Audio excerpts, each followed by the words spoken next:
You have 68 wins. You cannot 69 Mina. Hey everyone, it is the center of attention, Brittany Brooks, and you are watching Simply Reliable Studios. Come on over, Zeppelin. I'm being see, earlier I said something stupid to him, and now this is my receipt. Okay. Sabu's just sabotaging you. Yep. He sure did. Hijacking. Yeah, he's taking over. Hijacking is a better word. You're right. Good luck. Shout out to Simply Reliable Studios making their Symphony debut, sponsoring this match and the entire Dragon Kai demonstration. Heyo, this is Jack Cartwheel. You are watching Simply Reliable Studios. Say his name and he appears. I believe in Noah. I believe in Datula. The Meltzer of the multiverse. Who the fuck wants to compare themselves to another? How much of a mark do you have to be? You couldn't even pick a professional athlete. You went with a fucking journalist? Grow up, man. We just want to say thank you to Simply Reliable Studios for voting us as Tag Team of the Year. Of course. Because you know what they say, right? If you can't swim, you're bound to drown. Tonight, she is sponsored by Simply Reliable Studios from Orlando, Florida. She is everybody's favorite BFF, Izzy Marino. What is going on, everybody, and welcome to the weekly moderated insanity known as the Shenanigans here across the Simply Reliable Studios brand of channels. It is I, your moderator extraordinaire, the Renegade of Wrestling, JJ Williams, back in the host seat, joined by the Island of Misfit Toys, the Simple Man Noah Foster. Hello everybody, and welcome back here once again to the Simply Reliable Studios. You know what this is? Brand cements and brand the voices that's for great for all-face professional wrestling. Damn it. So without further ado, let's go ahead and bring in the rest of the panel. First and foremost, my partner in love the bed in AEW. We call the rest of the life and probably upset stomach mindset for some other stuff tonight. It is of course Mr. Reliable, Simply Reliable in true original form, Walter Cruz. Ronda won in literally 17 fucking seconds. She tackled Gina. Gina fought a little bit. She turned to the side, got that armbar, and she tapped. Literally 17 seconds in the first round. Well, at least I know I can last longer than Gina Carano.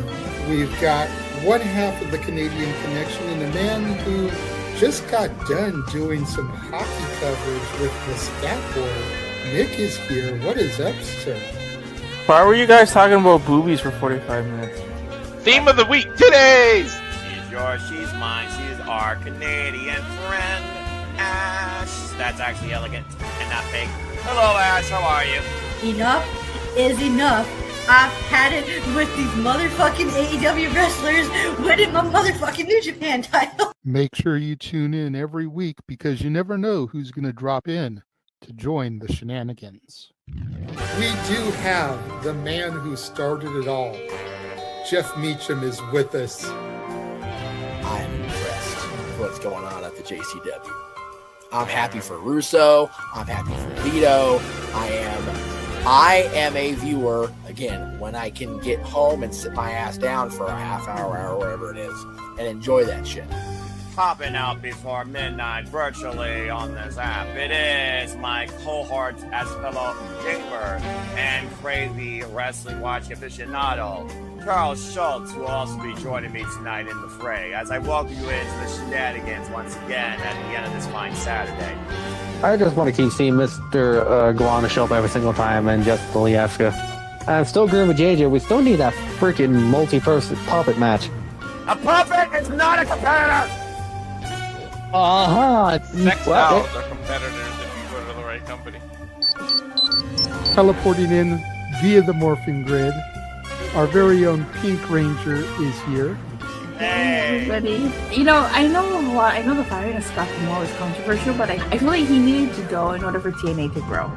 Don't get me wrong, we had some good stuff under Scott Moore, but the company was just stagnant.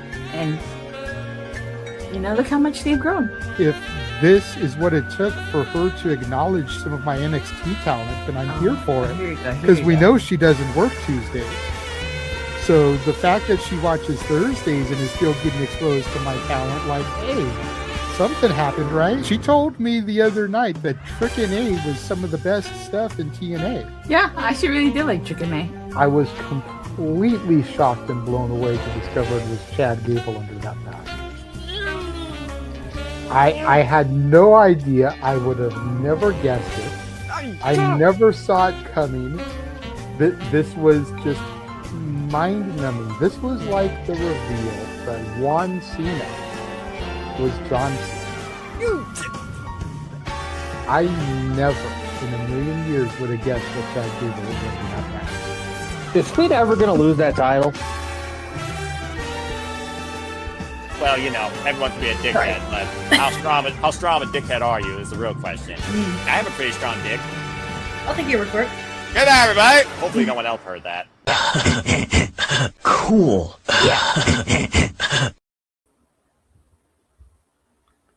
We took the red from the flame of dawn, the dawn of a new nation, and the white was the white of the snow at Valley Forge. The blue was the blue of the free, open sky, and the stars were the 13 sisters by the sea who built their home and called it liberty. James Cagney as George M. Cohan in Yankee Doodle Dandy. What is going on, everybody, and welcome once again to the moderated insanity known as the Shenanigans. It is I, your moderator extraordinaire, the Renegade of Wrestling, J.J. Williams. Happy 4th of July. Happy Independence Day for all of our fans here within the United States of America. For those crazy Canucks, and I'm sure we'll get a couple of them joining us a little later, Canada Day was earlier this week, so I hope you all had an amazing Canada Day. But let's get into things. Start to bring in the panel. I'm not even going to ask this next gentleman how he's doing because I already know that the countdown clock has begun. Noah Foster is here as an avatar nonetheless. Like, we don't even get to see his face this evening. You're lucky I'm awake. Good evening, my shenanigans. I'm tired, I'm hot, I'm spent. The countdown is going. Get right into it. Oy vey. We've also got the man who pulled a double duty with me today, Mr. Reliable Walter Cruz here. What's going on? So at least big for number now. right out of the gate. What's that? Big number right out of the gate. Hey, it's the perks of being on the Aaron Rift channels. We're almost at 100 already, and we've barely gotten through the introductions. So, but the pillars, I guess you could call it, the three amigos, starting things off this evening. And again, I'm sure we'll get those crazy mother Canuckers in here at some point.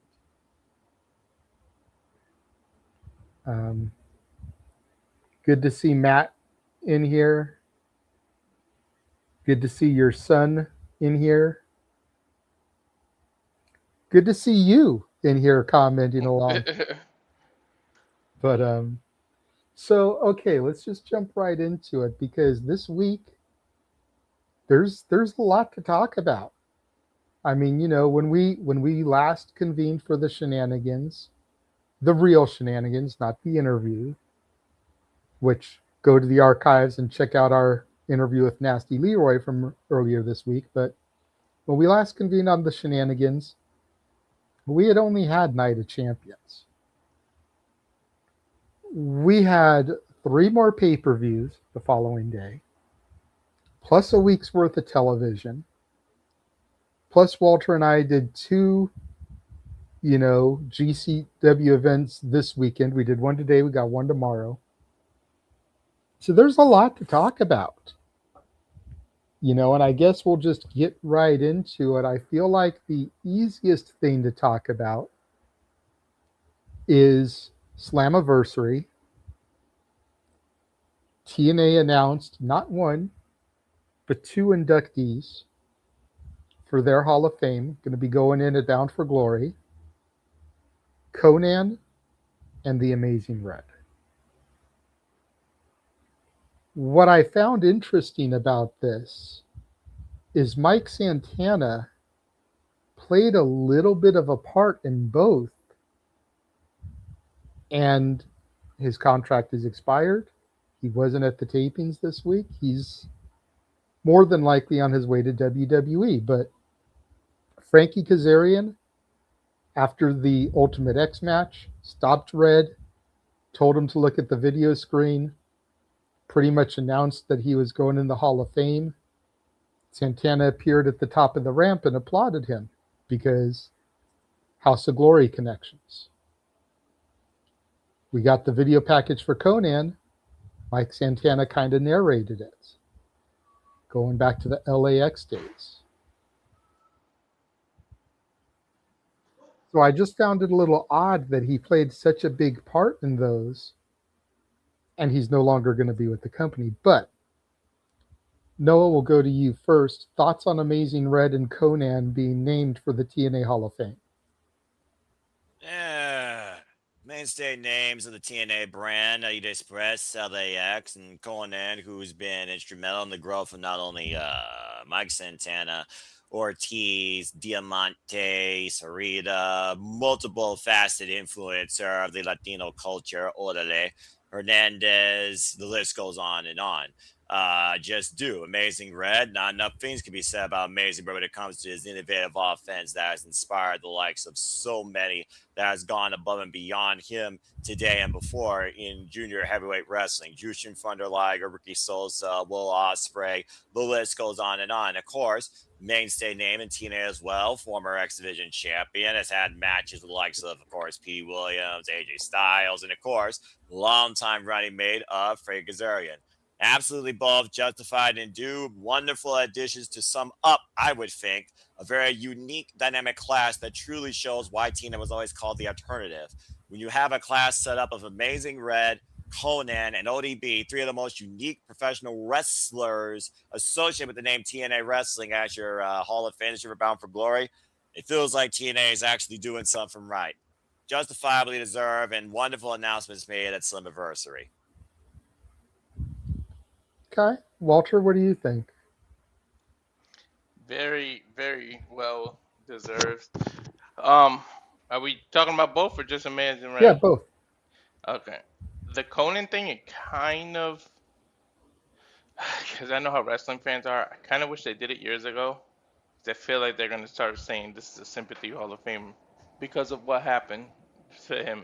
Because I don't know if he was amputated or lost a foot or something, or a leg at the knee. I forget what it is, but because he's sick and going through what he's going through, I feel like, you know how the wrestling community is. They're going to say, oh, it's a sympathy. So I kind of do wish that it happened years ago, but still, both are very well done and a huge part of the history of TNA. Okay. Yeah, I definitely agree that they both deserve to go in. I was very happy to see the presentations for both of them. The Conan one does and it doesn't surprise me. I mean, we've been hearing talk on the internet that Road Dogg is going to start working for TNA. He was backstage at Slammiversary.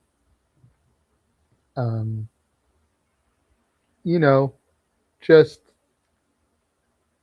I'm wondering if this is something that he's going to start building towards. I wonder if he's going to induct him. Going back to the 3 Live Crew days. With the working relationship with WWE, could we possibly get, Road Dogg, BG James in TNA, and Ron Killings to induct him? Especially now that Santana is leaving. There's a possibility there. And I'd be down for it because I loved the 3 Live Crew. One of the old TNA shirts I owned was the 3LK logo. Red, yeah, I've been saying for a minute, I feel like Red is getting to the end of his career. And I feel like he's teased that he's going to be retiring, and this could be like, that could be the end of his story. You know, him going in the Hall of Fame may be the end of his career. So I'm going to be curious. So, icing on the cake. Yeah, I'm going to be curious to see what happens there, because he already teased leaving his boots in the ring at House of Glory. Could he leave them on the stage at Bound for Glory? It's one of those things, though, when you truly feel like you've given everything you had to this business, such as Tamaki Homa and other Japanese legends like Tiger Mask and the Hiroshi Tanahashi. It is absolutely tradition, much like Lucha Libre, when you lay your mask down in the ring, of course, or when you truly reach an end game where you are demasked and maybe a match versus match or hair versus hair match. I can certainly see it. He's been a leader. He's been a worker. He's been a booker, content creator. Heck, he's one of the biggest reasons why we still have Rey Mysterio on his 52 knee surgery, still not only wrestling, but now he's the damn manager at AAA. So, yeah, I could definitely see that.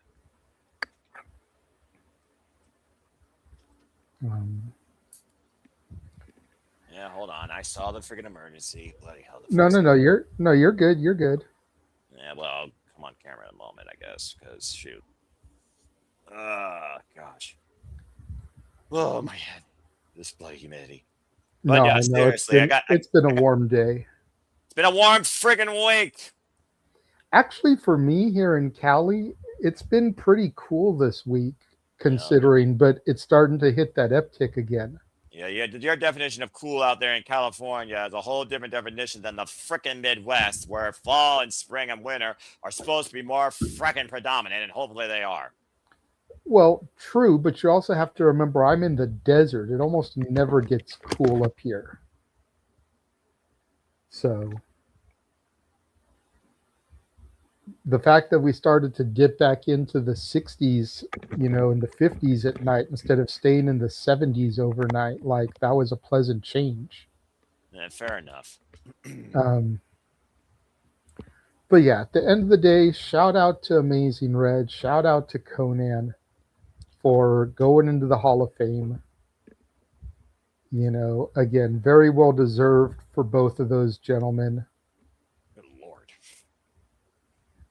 Absolutely. And looking forward to seeing who inducts them. But to your point, I think it makes the most sense that it has to be either Mike Santana for freaking Conan, or you bring someone else back from LAX, maybe Ortiz for one night only. Maybe bring them both back. Bring a whole LAX union. I don't know. And then freaking Amazing Red. I mean, Kazarian, he already endorsed that boy. First time he was truly out of character. Seems to me he's the most poetic, if not going to get phenomenal AJ Styles. As far as ODB. Or Santana there again, because the House of Glory connection. And true, it could be both. And as far as ODB, I mean, oh, good Lord almighty. She's had her fair share of Eric Young. Who wins? I mean, Eric Young, from a comedy standpoint, probably makes the most sense. But honestly, based on the fact we had freaking Tara and Mickie James together with her, and Mickie James was inducted last year by Tara, I say Mickie James inducts her in. Why the heck not? It's fair. Because she offered a different form of hardcore. Boom. This is true. So, in addition to the Hall of Fame inductees, this week we also had a big return at Forbidden Door as we once again are breathing with the Switchblade, Jay White. Guns up! I'm not going to lie, man. Seeing the entrance on Dynamite with all 5 of them again in the circle, gave me chills. I'm not going to lie. Just seeing the unit together again. I'll give you that. I couldn't help but smile. I just hope, as far as Jay White goes, he can stay healthy this time. Yeah. Because it seems like every time they're starting to push him to something big, he gets hurt. No, it's the nature of the beast. That's the business, especially when you take so many risks, and all it takes is one innocent mistake that happens on either your own behalf or your partner's behalf that backfires you in this business, Jordan Grace. So, I mean, it is what it is. But to your point, as the mainstay character and a freaking in-ring IQ that rivals freaking Nostradamus or Confucius, I truly hope that he stays and we really see how things escalate with the dogs and the Bang Bang gang. And it sounds like the Death Riders as of late too, based on events that happened on Collision. But Sia and, of course, the last real rock and roller, the casual professional wrestling back on the scene at All Elite Wrestling makes me very happy. No, 100%. We also crowned a repeat and a new Owen Hart tournament winner this week. Mercedes Moné, first two-time back-to-back champion. Correct. Whether you feel it's deserved or not deserved is irrelevant at this point. Accurate. She did it. And then the Bruv, the Billy Goat, Will Ospreay. You know, there's a small part of me that wishes Maya World had gotten it. Same. But at the end of the day, I have to look at it the way I always look at wrestling, and I know it drives you crazy. I've got to look at it from the business aspect. Yep. Maya World and Thekla ain't going to sell tickets. Mercedes and Thekla, Mercedes and blank, assuming that Thekla gets through her next challenger, there's what I was waiting to hear. That's going to draw money. Accurate. Maya World isn't enough to sell a bunch of tickets, and with All In, and granted, we still have a month and a half, almost 2 full months until All In, but only having sold about half of what the last All In London sold, we need that star power to get some ticket sales up. So from a personal standpoint, I wish Maya had won because it would have been a great story for her. From a business standpoint, Mercedes makes perfect sense. And you can't be mad at it if you're looking at it from a logical lens, especially when this business is so illogical to begin with. Yeah, don't try and make logic out of something that doesn't exist without logic not being in it in the first place. Simple as that. And don't overthink either. Cannot argue that was a star-making performance for Maya Ward, who's only 3 years involved professionally in her freaking professional wrestling career and gracing one of the biggest stages in All Elite Wrestling for one of the biggest possible chances of her life with who she deems as her idol. Say what you want about the cringe character Mercedes Moné, but the in-ring worker Mercedes Moné, very few in this business can actually rival what she brings out of herself and her opponent. Maya Ward, Mercedes Moné, the definition of that, up there with what another women's match we'll talk about later. But yeah, I can't be disappointed with either way that the Owens played out, nor the finals that were set up, nor the way the finals were showcased. All 4 competitors brought their absolute best and believed that everything was on the line for a once-in-a-lifetime opportunity, and they left nothing to chance. I am thrilled this year with how the Owen Competition tournaments played out in the end. Couldn't be happy for the winners, and I can't wait to go all in. Now, whether or not 2 dreams come true, 0 dreams come true, 1 dream does, 1 dream doesn't, 1 has a curveball, 1 has a swerve, and 1 for some reason just always stays in the bargain bin and doesn't reach the high-risk district is beyond me, but that's part of the beauty of why I love and follow All Elite Wrestling. The multiple dynamics in the World Championship pictures that don't seem so limited or linear or defined by a marketed booking segment gimmick or freaking ploy brings me into All Elite Wrestling because there is more of a risk in exploring opportunity in the young, hungry, growing talent of All Elite Wrestling. And the fact that we have Maya World that was not on anyone's radar, unless you have Maya World and high-end in a tag team match or Ring of Honor or AEW, is an incredible foreshadowing of things to come, not only for Maya World, but for all the women in All Elite Wrestling. And again, Will Ospreay, we've been calling him the ace, the Billy Goat. We've been calling him the guy to lead this company in the future for a long damn time. But this triangle of him, Moxie, and Kenny Omega is what's going to define AEW, not only for 2026, but into the future. It's just a matter of who gets that title first out of those three. And I guarantee you, one of those three men will be the next AEW World Champion. Two more than the other, because I don't think he needs any more. He's already brought this company out of the dark ages. He doesn't need it again. Continue proving that your work ethic is stronger than anybody else in your own violent, savage way. But at the end of the day, Will Ospreay, Kenny Omega, MJF, Swerve Strickland, Switchblade Jay White, Kyle Fletcher, Andrade Ali, the list goes on and on right now. And who could lead AEW with the world title? And right now, the bruv should be at everyone's forefront. We'll see what happens. Yeah, see, that's the thing that's got me most puzzled. And again, try not to think logical in an illogical business, but exactly.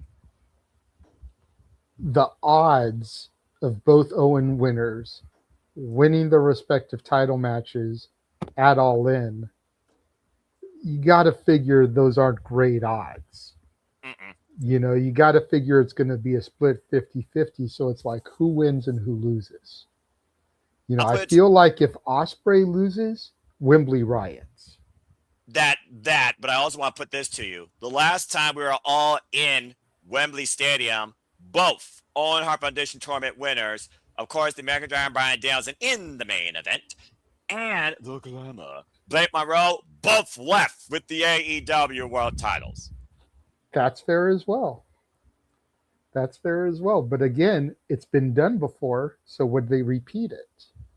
Statistics are bound to be either misconstrued or continue to be current. It's one of those things you got to look at the trends and you just got to see what happens. The venue versus the stage. Last year we went all in Texas. It was 1-1. Previous year, it was both. We're back where that previous statistic happened. And that's the beauty that we don't know. Yeah. How you know? How you know? How you know? How you know? We got one question for everybody. How you know? Damn it, I'm Where's the chicken?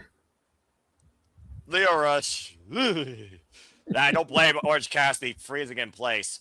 Freezy doesn't see you. The hell, Leo Rush? What the frick?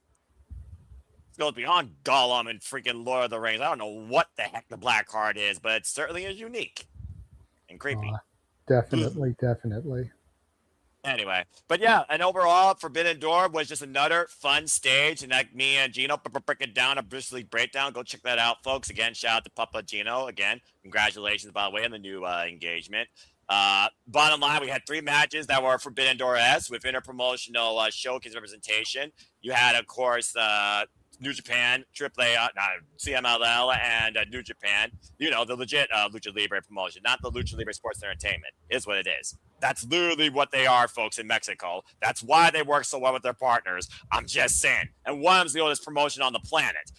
You also had, of course, New Japan versus AEW with the Defra escapade, where Shota Umino puts his path behind him, gets christened by Tanahashi. Nice little bow on that, considering Moxley and Tanahashi defined the first Forbidden Door, and also have defined the Roughneck's career since the beginning and where Shota Umino is now. And of course, you had Kenny Omega and Zack Sabre Jr. really showing exactly why there are 2 of the best in their game and what they bring in the ring in their style. Bloody freaking Techers and Kenny Omega, such a round wrestler, and now we know what's coming this Wednesday. Stay tuned, folks, as we cover Beach Break.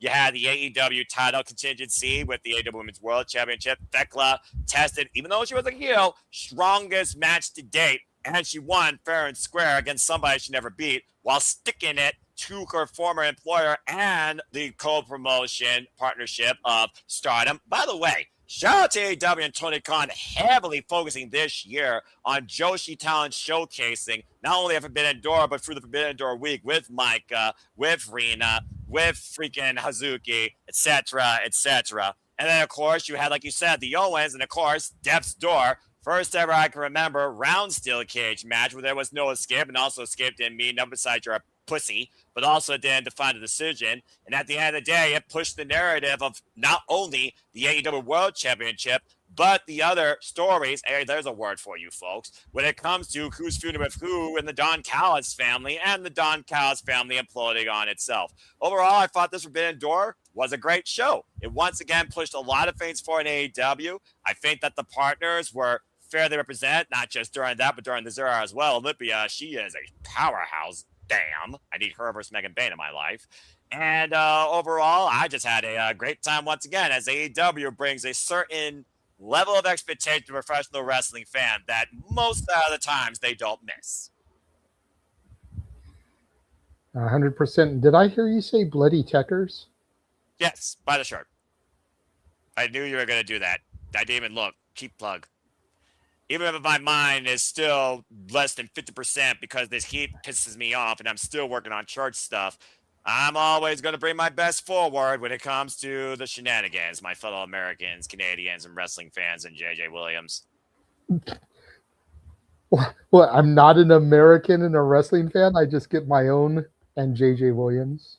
Well, I mean, I acknowledge you as the host, as I also acknowledge somebody else that's in the room, because I'll take it this time because it's quicker, it's simpler, and I'm the one that created it, because why we celebrate the birthday of America. She's yours, she's mine, she's our Canadian friend. It feels like a Degrassi intro because it's longer than me just saying it. But nonetheless, it still holds up. Ladies and gentlemen, my fellow Americans, please welcome our favorite Canadian, our Canadian friend, Ash, who also has bloody baddie for the Techers. Bring the bat in. I feel like this was a Joe Hendry thing. Like we mentioned the bloody Tecker shirt and she popped into the backstage area. Not like coincidental. She was totally watching and was like, ooh, they're calling my name. When we're talking about Zack Sabre Jr., Blade Techers, AEW, Canadians, it's the formula for success that brings Ash forward in the shenanigans always. Our own professional bat. Hello, Ash, the Getchy Voss. How are you this evening? I'm doing well. Thank you for asking. Well, always.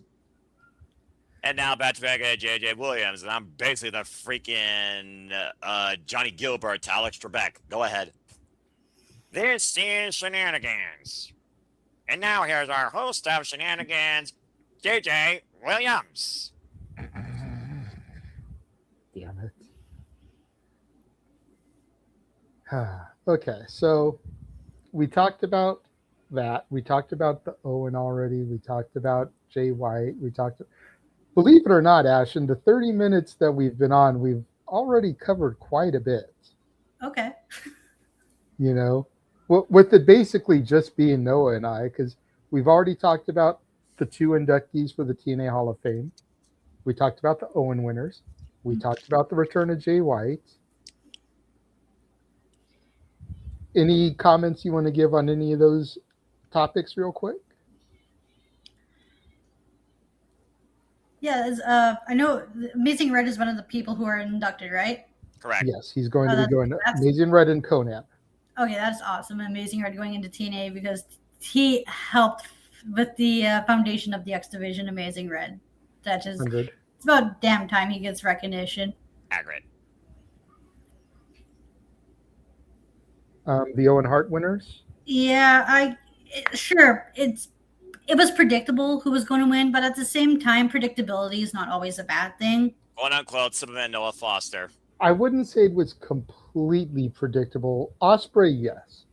Mercedes, I'm not going to say was predictable, and I only say that because she wasn't originally announced as part of the brackets. Fair point, yeah. So saying that Mercedes winning the Owen was predictable when she wasn't originally in the bracket, kind of hard to call that. But once she got thrown in it, yeah, it was pretty obvious that it was going to be her winning. Yeah. And what about the return of Jay White? It's cool. Breathing with the switchblade once again. Yeah, they're picking up where they left off from their New Japan feud he had with Finlay. So I'm looking forward to see how that goes. Yeah, I like how they tied his return in San Jose to the fact that that's where he got the loss and everything and was exiled. Like, I think that was a good call by TK. You know I'm one of the ones that's kind of critical on AEW's storytelling. So that was a good little nugget there to uncover and unearth and a great callback. I like that. I will say, and I've said this a few times, Ash, I think you can attest to this because you're usually in the spaces and Noah's not.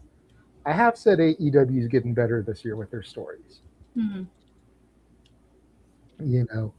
Going into 2026, Nick asked what I wanted, and I said consistency in storytelling and better stories. And they're getting better in 2026. Now you can't say that AEW is the place that has no stories. They're still working on things, and they still definitely cater to their fans, where if you don't know the ins and out of the New Japan lore, you may not have caught that little tidbit in storytelling. If I'm being honest, I had to Google it, because I didn't know, because I don't watch New Japan like you guys do. So, no, it's all good, Zaire. He messaged us in the private chat, said he had to go. Since you're still in the chat, please just keep us posted. Let us know that everything is okay, okay? We hope everything is going good. Apparently there was a family emergency at Walter's house. So he had to basically dip out as soon as we started. He got to say one thing and then he had to dip. So just Zaire, please keep us up to date, okay? But yeah, I think I like the fact that they did that little callback. And I think it works good to the grander story that they're going to start telling with the Bang Bang Gang, which I still have a hard time calling them that. I still want to just call them Gold, yeah. But that's not their name. They're the Bang Bang Gang. But between them and the Death Riders / War Dogs, I'm curious to see where we go here. But okay, so going forward, we'll go into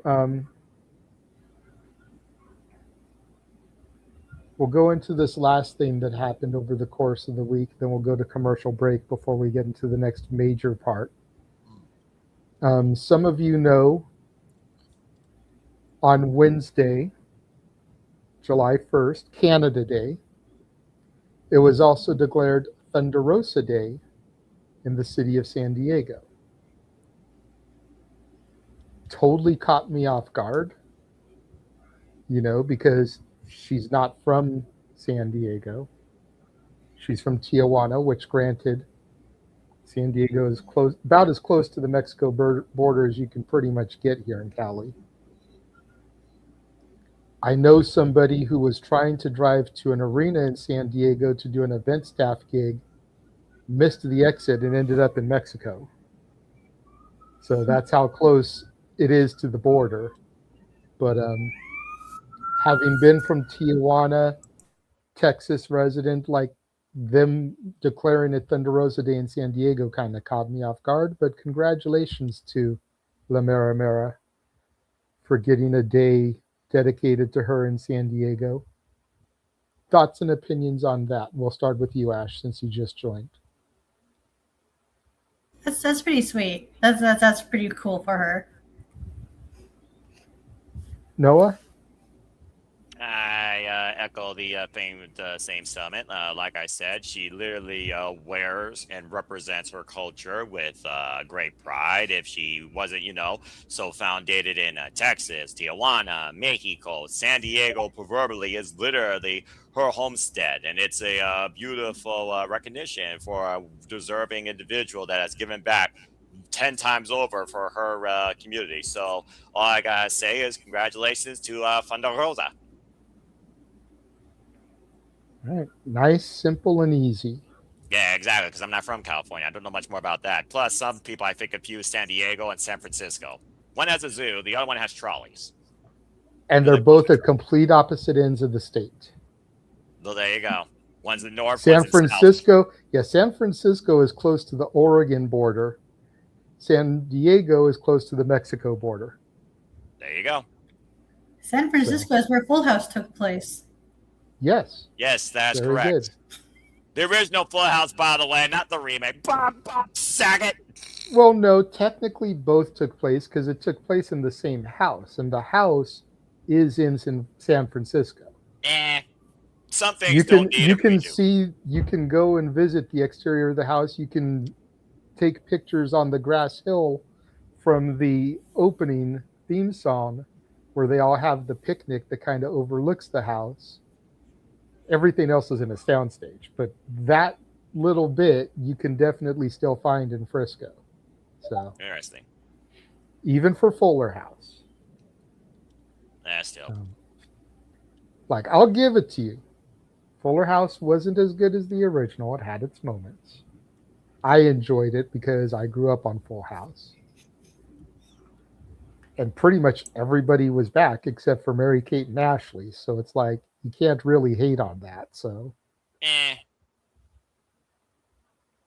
You replace something that really defined the original to such a point, it's not the same. It's much like Courage the Cowardly Dog. They rebooted when the actor Eustace died. It's not the same. fair enough. Well, what is the same is that we here at the Simply Reliable Studios are dedicated to one thing: professional wrestling, damn it. And we return from this watch along trailer, which is slightly out of date, not as bad as some of the other ones we run, but we will get into all of the new champions we crowned this week because, oh boy, there's a lot of them, and a lot of them are women. Women dominated the week, and we'll get into that when we return. And now for a taste of things to come.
And as always, here are my fellow shenanigan on goers. We truly at the Survival Studios encompass, embrace, celebrate, engage, pontificate, analyze, criticize, and react to all the wrestling.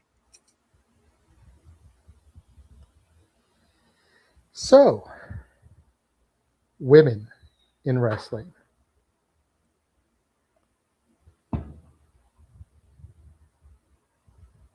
Look at all those belts. All those women were crowned as champion this week. First of all, shout out to the women. And we'll just start going through one by one of the champions and give our thoughts on pretty much everybody except the Owen winners, because we already did that.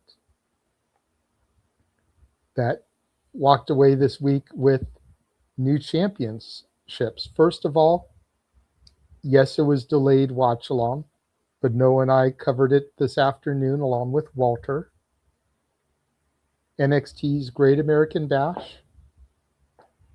We'll start with Kendall Gray defeating Lola Vice to become the NXT Women's Champion. And honestly, and maybe it's a little recency bias, but goddamn if it's not a potential contender for my match of the year when we start doing nominations this year. Like, holy shit, those two went to war. Noah and I touched on it during the commentary. Their chemistry is next level. They have got just such good chemistry in the ring with each other, and I compared them to. Noah didn't disagree with me. I'll be curious what you think, Ash, because I know you didn't watch it, but it is free on YouTube if you want to see the entire show. But you're also Canadian, so you should be able to see it on Netflix, right? So I compared their chemistry to Bailey and Sasha. Ooh, that's a shout. That's a really good shout. That's quite the high praise. Noah, am I wrong in my assessment there? You know, for this generation. No. And this is the man who loves Black and Gold NXT. Mm-hmm. This is the man who rarely ever gives my NXT credit. Accurate. The only time you'll almost ever hear him praise my NXT is the women's division. Accurate. So I'm just saying to have him confirm my stance there says I'm not out of pocket, especially when I didn't come into this with Black and Gold. I'm only going off of what I've seen archived and what I've heard people talk about. So I highly encourage you, Ash, to add it to your list and watch that match. It was the main event. Oh, okay. Yeah. The opening contest was Tony D and Naraku. Mm-hmm. The women headlined. Okay, that's fair. Which Walter thought that was odd, and I was like, nah, dude, book in the show with your world titles. And having already known and having had it spoiled what was going to happen, because, you know, as a guy who runs a wrestling talk show, you know, I had to make a graphic. So I had to look into things. Mm-hmm. So I already knew Kendall won, and knowing that she won, wearing a Kurt Angle inspired outfit at the Great American Bash, in less time she won a world championship than Kurt did. So I'm just saying, like, because if you think about it, Kurt debuted at Survivor Series 99, and I think he won a title that September. So that would have been 10 months, give or take, 10 to 11, depending on the dates of the two shows. So we'll just call it 10. She debuted as part of the roster at Deadline in December, won a title in July. Technically June, because it was last weekend. We just saw it today. So 7 months. A couple months shy of Kurt beating him. But thoughts about Kendall Gray winning the title, Ash? I heard like so many comparisons to her and Kurt Angle. I'm like, that's really high praise for her. It's like, is she as good as y'all are hyping her up to be? Because sometimes when people hype up wrestlers, they're not all crapped up and cut up to what people make them out to be. Because, you know, I'm hoping that's not the case with her. Understood. Because I haven't watched clips or highlights. I haven't gotten to any of the round to those yet. So I'm just going off based off from what I've heard and seen like others say about her on Twitter. Well, let's see what you say about this.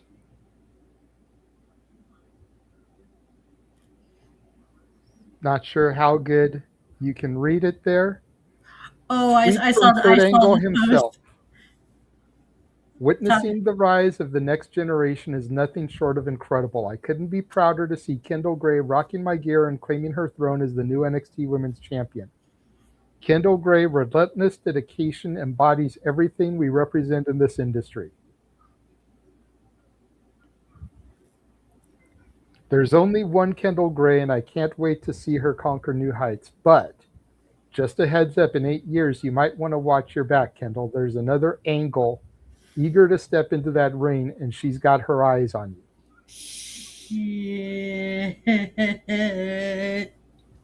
Her reply, this means so much coming from you. I'll be waiting for her. Damn. So, what does that say? That, okay, y'all know how I feel about Kurt Angle. Miss Canada here. One of her favorite wrestlers is the most Americanized, most American ass person you can think of. Legit.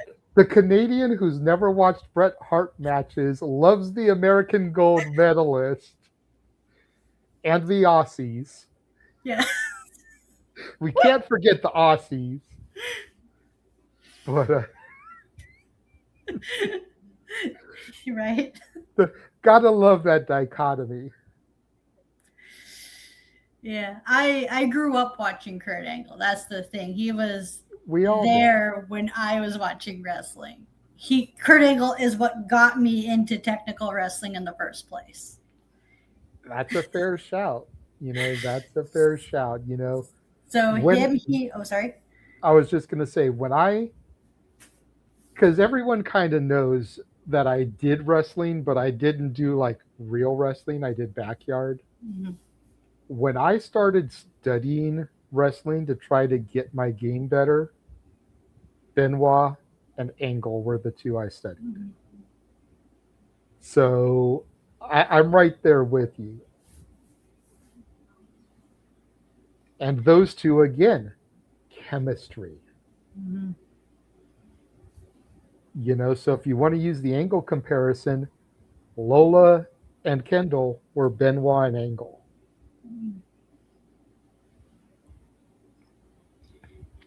Yeah, I might have to check out that match and a lot of Kendall Gray stuff, because if Kurt is giving her high praise, then who am I to say no, right? Like, who am I to judge that, right? I mean, look, I could understand it if I was overhyping somebody because it's my NXT, damn it. But for somebody who loathes my NXT, to give her that praise, mm-hmm. that should be enough to make you say, okay, maybe I need to add this to my list. That's kind of the way I look at it. It's not like he's sitting here, suggesting a Chase U match, because we all know how he feels about Chase University. You got the wrong fingers up. No, it's like this.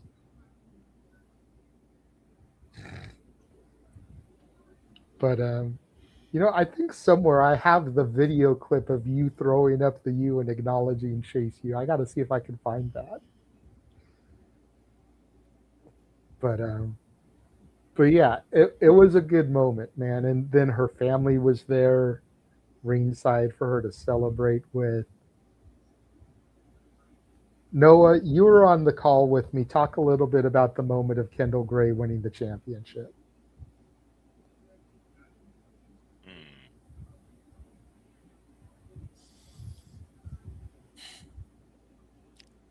I very rarely acknowledge the words professional wrestling and WWE in the same sentence as my sense of passion and discretion to the greatness of this form of competition.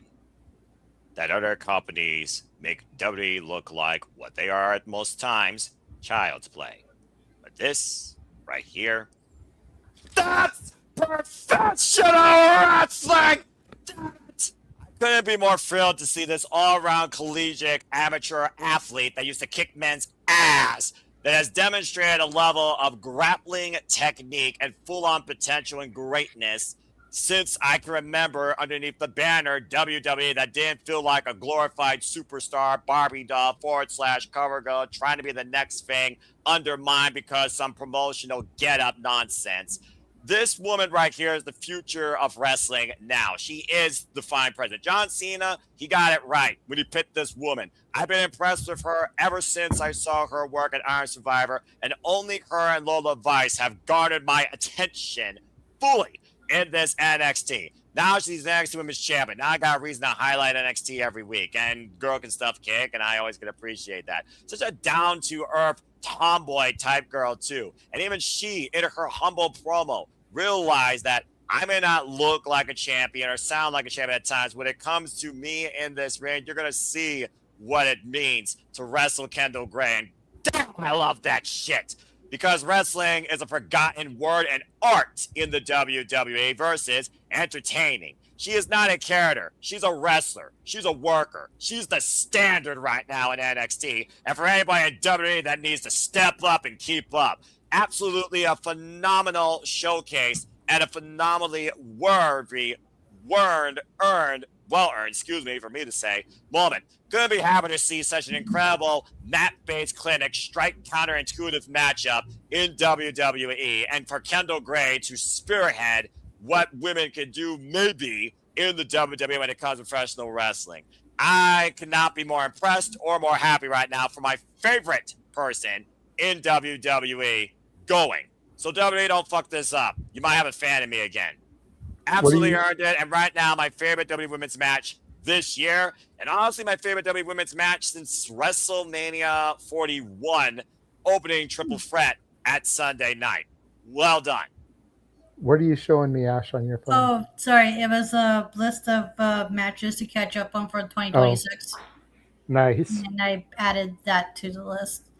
That's the only WWE match you have right now to your list. Sorry? Let's see now. I said what I said. Give me a second here. I'm just No, trying but to... you said it so quickly, we didn't hear what you said, Noah. Oh, sorry. It's on my list of matches to watch for 2026. Well, no, but Noah said something, but he said it so quickly, I didn't catch what he said. Almost as quick as I mentioned the speed match. That's about the only worthwhile match that you could watch as a wrestling fan for WWE, Ash. That should be at the top of your list for this company, damn it. Well, I don't know. I mean, I would put the triple threat from Night of Champions with Sammy winning the title up there, too, if you haven't seen it yet. Women, JJ, women. Okay. But I'm just saying as far as WWE goes in general. Great moment. Yeah, it's definitely worth watching for the moment. And I mean, all three are great wrestlers, too, so. But yeah, I couldn't be happier. I know Walter was torn during it because he loves him some Lola Vice. That's his mamacita. Number one mamacita as far as WWE NXT goes. Obviously, number one mamacita is his wife, but when it comes to pro wrestling, that's number one. And then he loves him some Kendall Gray too. You know, like all of us do, we love technical wrestling. And if you love technical wrestling like we all do, click the link in the description of the video and buy your I Heart Bloody Techers shirt today. But I couldn't be happier. Anytime I see somebody kind of fulfill their destiny in my NXT, I always get a little emotional. I'm not going to lie. And it happened to me again today watching this. So even though I already knew the outcome, you know, even though, like I said, I knew what was going to happen, I didn't know how good the match was going to be going in. I didn't know how they were going to get to the end. I just knew Kendall won. And so seeing the match in full, seeing how seamlessly they worked with each other, like, I may watch the match again tomorrow if I have time. Like, it was just that good. 4 times already. Really, Noah? That should tell you how good the match was. If Noah has watched it 4 times already. Wow. Since this afternoon, because we did it at 3 Eastern, noon Pacific. 4 times in 9 hours with a nap. Because you know Noah and his naps. It was over the course of the week, JJ. Remember, I had to do predictions league. That was the only match I was literally going to put my eyes on the show before I even looked at the score to put down. But 2 times today.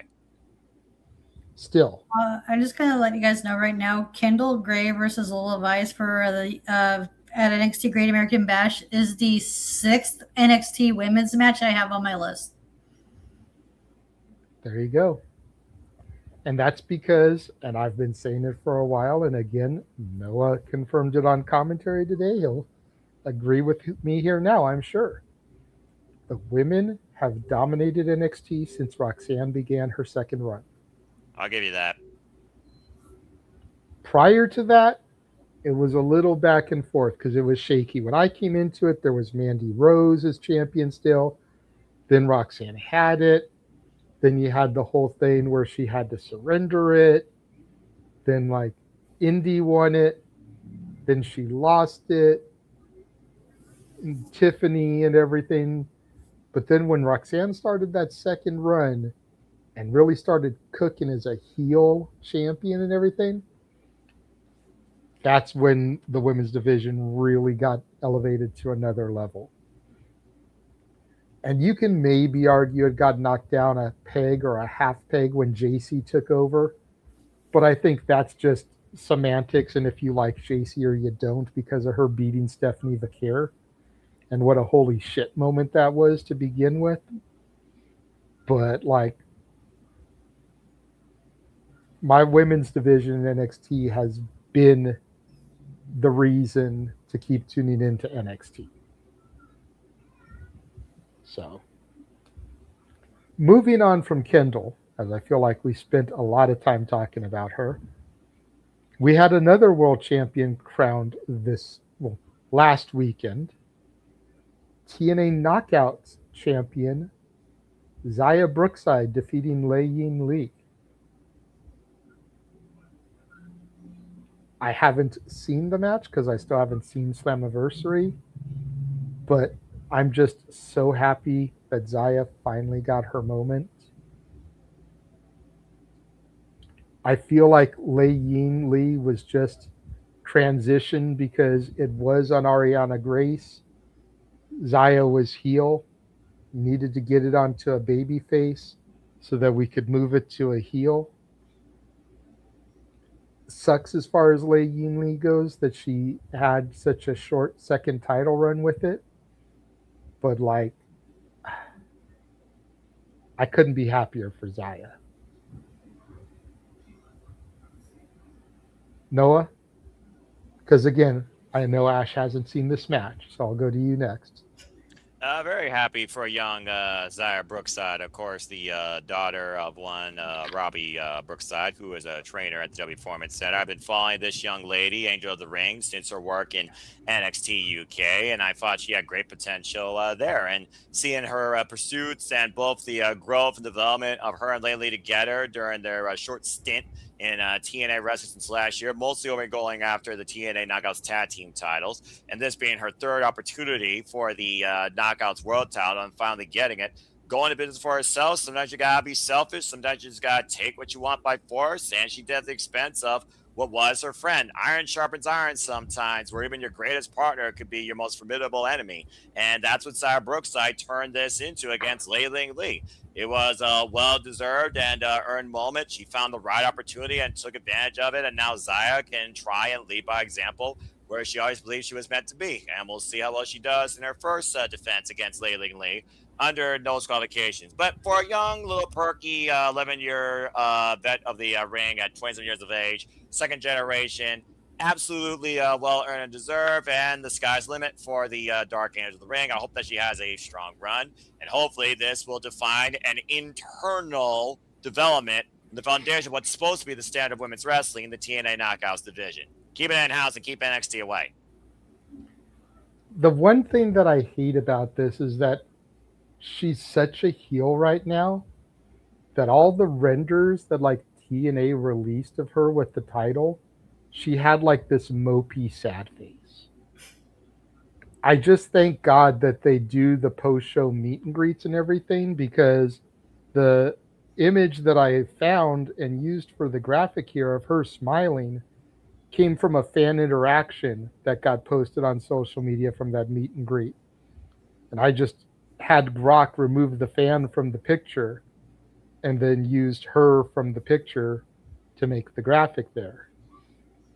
But like all the images of her in character, she had such this sad, depressed face on her. It was like, girl, you just won the championship. Like, smile, why don't you? Ash, your thoughts on Zaya Brookside winning the Knockouts title? Good for her. I'm not too familiar with her because most of the work I've seen from her was from NXT UK. Mm-hmm. And from what I've seen of her, she was pretty good. And also from last time I saw her was when we were watching Prestige, where she was doing some solid heel work. So I'm looking forward to see how she works as a heel, especially as a champion, because I don't think she's ever worked heel as a champion before. I think this might be her first major championship. So It is. So nobody has seen her work heel as champion before, and no one's seen her work face as champion. So New territory for her. Hopefully, I hope this goes well for her. same. As far as the big ones go, yeah, I mean, of course, independent championship. She is a former IPW women's champion. For those that don't know, that's the International Pro Wrestling United Kingdom promotion. But she's always been a spunky babyface. But I like this fire that we're seeing out of her, and I hope that it carries her far. Also on the TNA side of things, we saw new Knockouts Tag Team Champions crowned in Demon X Bunny, and I will let Noah take it from here because his girl was resurrected to be gifted some gold. Yay. No, seriously, again, non-existent tag division, but a long overdue moment to return home where most of Demon X Bunny was defined outside of Canada in Smash Wrestling. And once was a previous life of Courtney Rush that became Rosemary after cutting her hair, and Cherry Bomb became the Demon Slayer in a saga that was Demon versus Slayer. And then, of course, these two found their way over across the line of TNA Wrestling. Rosemary long stays in 2017. The Bunny, Allie, shortly to follow. And underneath, of course, the likes of Laura Vaness, you might better know her as Chesley Green, Sienna, and, of course, Maria.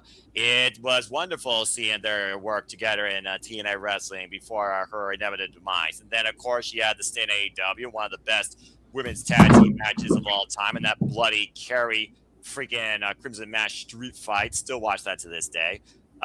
Overall, though, I know that she went on a bit of a mental health journey. She's had her fair share of injuries. She wasn't sure if she could do this again, but she loves this so much. She missed this. As much as she's a fan of horror, she is absolutely a bloody damn liver and lover for professional wrestling and the horror cinematic aspect that she can develop with her own creativity, especially alongside her friend Rosemary.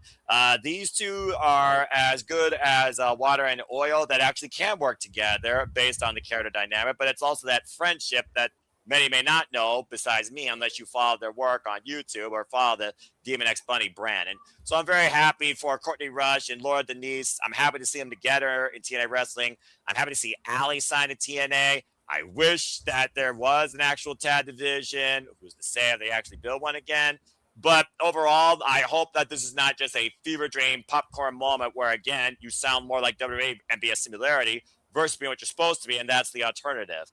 But hey, anytime I see the Elegance brand lose and the T-Woo Pee Wee Herman is blinded and not on my screen, wrecking my ears, it's a happy day for me. Certainly was a happy moment where I screamed all the way to Canada when Demon X Bunny took the titles off of them. Now, the following aftermath, you're lucky if I cover TNA again, but that's a whole different conversation. As far as this goes, couldn't be happier for Demon X Bunny winning the TNA Knockouts Tag Team Championships and the fashion and matter that they did. Well, I know you'll be covering it again because we're doing the Knockouts TV title tournament. You know, whether you continue covering TNA after the tournament is over may be up in the air. But you can't cut an entire tournament off at the legs, Noah, just because Allie lost her opening match to Heather by Elegance. Or the fact I was dealing with 11 fucking commercial breaks during that damn TNA Plus running of it. It's not just the match, JJ. But fine, I'll honor my commitment, but that's the last time I cover a TNA week-to-week basis. Get your shit together. Well, and TNA Plus shouldn't be having that many commercials. I can understand if it was on AMC and you were watching that feed. TNA Plus shouldn't be giving you that many commercials. It does. I'm sorry to hear that. Pissant service. It didn't used to be. Exactly. Well, all right. Ash, Demon X Bunny, Knockouts Tag Champs. Anything you'd like to say about that? It's good that they're tag champions, but how many teams do they have for them to cycle through before they run out of opponents? Because TNA's roster right now is not the best. And I hate saying this because we keep beating this poor dead horse that needs to be put out of its misery. Accurate. I'm just saying management needs to do better. It's no fault of the wrestlers. No, definitely. And I think the fact that they're doing this Knockout TV title tournament is a good thing because it's going to hide the fact that there's little to no division right now. Because Allie was, Rosemary still is involved in the tournament. So there's no need to defend titles until Rosemary gets eliminated for the tournament. And she hasn't even had her opening match yet. So however long this tournament takes to execute, because it's a 16-woman tournament. So right now, technically, we're still just going through qualifying. We haven't even got to the quarterfinals. I think we're okay because we can kind of put the tag division on hold while we get through this tournament.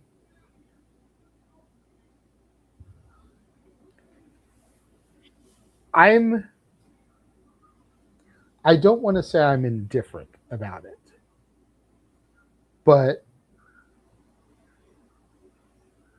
you know, I'm also the only person in the SRS that actually enjoys the antics of the Elegance brand. And I enjoy Allie and Rosemary. So regardless of who won, I was going to be happy. Unlike certain other people. You know. So that's the only reason why I kind of say, like, I'm indifferent. Because either way it went, I was going to be satisfied.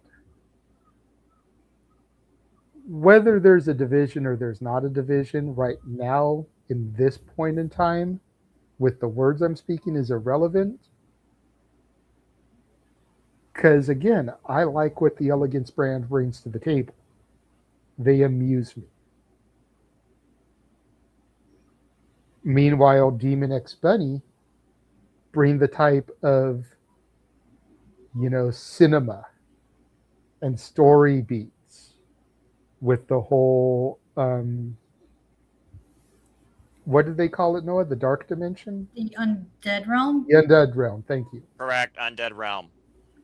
The stuff that they were doing down there in the weeks leading up to Allie's resurrection, I enjoyed every fucking bit of that. That's the type of shit that hooks me into television wrestling. Hook me with that, and I'll stay for the matches. You can't always hook people with the matches. But you can hook them with some kind of story cinema like that. And I think that's one of the advantages of the AMC thing, is they probably wouldn't have had the budget to do shit like that if the AMC deal hadn't happened. for better or for worse. But I am happy for Ali. I'm more happy for this man right here because I know how much he loves Ali. I know how much he loves the bunny. We fuck with him about his love for the bunny all the goddamn time. You know? So when I saw that they won the belts, I knew how overjoyed he was going to be. So it's one of those moments like, I know how happy he was for me when Thea won the North American title, short-lived as the run was. That's how happy I am for him that Ali is finally tag champ. So, moving on from total nonstop action, we had a new TBS champion crowned this week in a survival of the fittest match. Now, there's been a lot of talk as of late, and I know Ash has heard some of it because she gets into spaces with me. Doesn't always talk, mostly listens.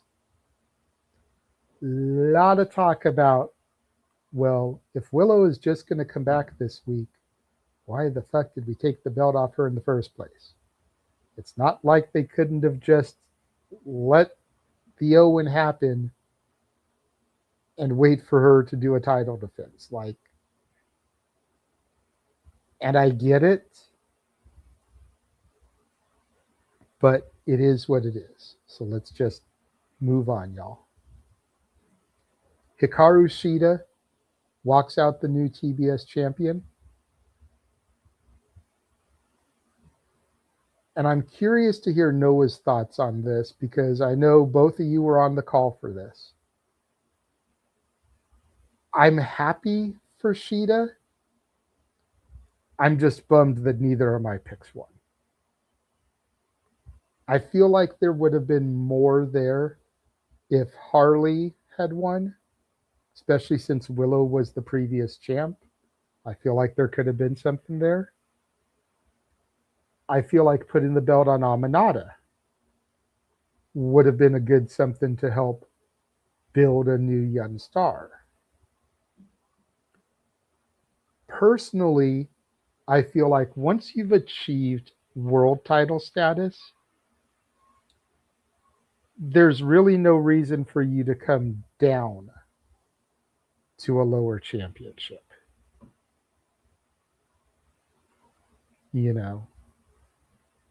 Yeah, it's happened before. Yeah, there's times when it's made sense before. Like the two-man power trip. Triple H had already been WWF champion, but you're not getting the belt off of Austin. Austin is the money draw. You want to create this big thing? Second biggest heel has the second biggest championship. Perfect sense from a storyline perspective. Then they get the tag belts too. And they've got a monopoly on the belts in the company. Story aspect, perfect sense. Shida becoming TBS champion didn't make sense to me. Neither did Statlander if she had won. Because she had already achieved the world title. So that should have easily eliminated them. Persephone and Micah. Granted, Persephone is dual contracted. Micah not. So I could have maybe seen it with Persephone, especially with her recent heel turn. But let's eliminate them from the picture because they're not going to be on TV every week. That leaves Harley and Aminata. That was my logic going into it. But as I touched on earlier, and it seems to be a common running theme, don't try to mix logic with professional wrestling. So Noah, I'm going to go to you. Thoughts on Shida winning the TBS title? Was it a mistake considering the other people that they could have put the title on, or do you feel like Shida was the right call? If they're going to go with leading face of TBS to pass it off to somebody new for an opportunity, then this was the right call. And Cena now joins Chris Statler as the only woman to hold the AEW Women's World Championship and the TBS Championship. And since she's adorned this new heel attitude since her return and gotten butt kissed, she was due for something eventually. The side tangent of Persephone now also being maybe a major heel player in AEW, where she's already gotten the attention of 3 women she eliminated, Harley Cameron, and of course, Queen Aminata. Not to mention, she was definitely the reason why Chris Statlander didn't win it. Now, Chris Statlander and Persephone have a first-time feud, and of course, Statlander, proverbial locker room leader, has worked with everybody in AEW except Persephone. I think it was the right move. At the end of the day, it's a new opportunity. It's a new enemy. It's a new way to bring forward those women that you mentioned. Harley Cameron's already called out freaking Persephone. Chris Statlander is going to be back with a vengeance against Persephone. And then you had Queen Aminata, who's been making waves in now of AEW and ROH, but is still very young in her career. At the point right now, the TBS title, you need to establish a base for it before you give it to somebody new and have them run with it. There's a reason why they had other champions held up for such a long time, and you saw what they've become, whether it was Willow Nightingale, Julia Hart, Mercedes Moné, in the history that is the TBS Championship.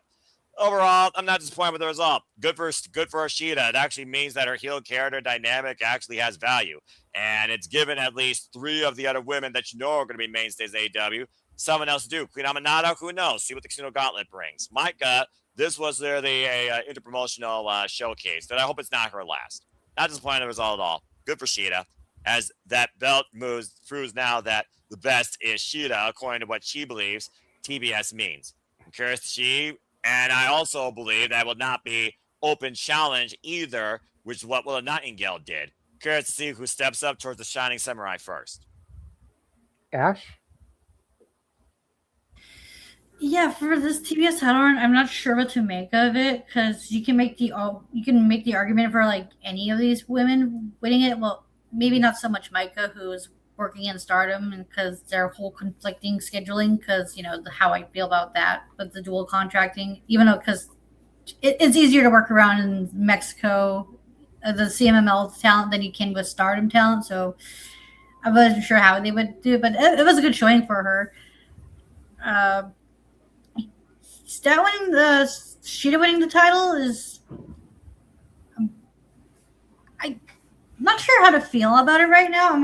Until the title reign plays out first, because I get people's complaints about why about the whole Willow thing, but you can also make the argument that they weren't sure how severe the injury was, so they had to play around with what they knew. So I'm looking forward to see how Shida goes. And the sad part about this is because what happened during when Shida became champion, I'm more interested in this other feud for this other title that was being built up from this title match. As sad as that sounds, I'm more interested in what's going on with Persephone and her possible feud with Statlander, possibly for the CMLL Women's title, which is kind of sad that title reign overshadowed the TBS title, which is not a good look right now. See how that affects Grand Slam and see how that affects the Wednesday night showcase. But same, Ash, same. See what happens. That's the challenge of a champion, though. How you make a title matter versus how the title makes you matter. How many times have we said here, it's not the belt that makes the champion, it's the champion that makes the belt. Now Shia has a first-time opportunity to see what she can do with the TBS championship. Don't blow it. 100%. All right, so that covers the new champions, because we went in depth about Sammy last week on Shenanigans, because it had happened, earlier that day. Going to take a brief commercial break again. To the people that are in the chat, anything you'd like us to talk about? Any questions? Get them in. We'll be back right after this. And now for a taste of things to come.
And as always, here are my fellow watchers of the Shenanigans and fellow Americans, Canadians, professional wrestling fans, casual, hardcore, sickos, and everything in between as we welcome you into the festivities.